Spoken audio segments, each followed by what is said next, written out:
Liķais. Nu, Man tu mācīsies, kāpēc ir slinki, tikai. tādi mēs visi bijām par savu. Man taču Irmiņa arī nolaids, pirmās klases audzinātā, ko mēs pat piezvanīja. Viņa arī man atcerēs, ka esi bijis labākais skolnieks. Jā, tavs piesnīgi gāja. Bet tu palīdzi uzpīkt grāmatas stūrēs vien. Jā, visiem mums bija savu plusu, savu mīnus, tā bija bērnība un jaunība. Jā, nē, tu tas nullēm nevieredz. Vienīgais, ka man tu izstāti dzīvi, kā tev iesvieta nava māja, bet tu paliki kā koulu, tu teici. Nē, viesviet man citu variantu nebija. Es biju pilnīgi slims, man bija jāmirst. Bet Dievs man redz piecēja. Bet kāpēc tu nevarēji paņemt kāds māsu, rādu, būšanu tā parādātā? Viņi bija spējīgi saprast tevi. Nē, es ticību Dievam nevis zaudēju. Un Dievs man piecēja. Lies tu diemieri, bet es domāju par tevi atbūšanu. Pa kādam? Piemēram, kad tu tik švāks, tad nav kas apko, tu viss slims, tu paņem atbūšanu. Vien māsa, brālis vai kas kaut kas tur.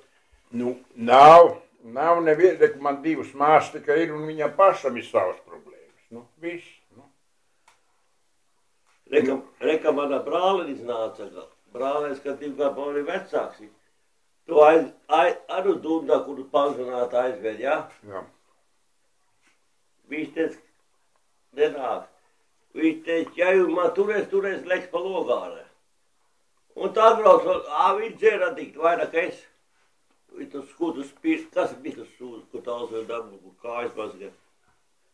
Sienu, pēc tā viņš nomierā.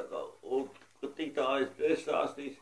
Un tā viņš atbrauc mājās, 10. decembrī dos vienē zivšana, un tā plaukšanās bija ūdens, aizvien kūdī un bija beigts. Jā. Tā viņš ir nesnīgi. Ir lietas, ko mēs varam mainīt, bet ir, ko nevaram, un tās vienkārši jāpieņem. Es varu mainīt, bet es negribu. Es pītīju, ka mans bērns ir. Es zinu, ka es nespēju, vārdu nesmējiet. Dzeršana nekā problēma, es pa mēnesi, kad 2-3 reizes tik tā uzstāju tūši. Kāpēc tā kā vakar es iedzētu, man kājas sāp, un kad es iedzētu štāmeri pudeli. Man diklas nav jādzer, zini, kas diklas ir? Kuņas paliek caur.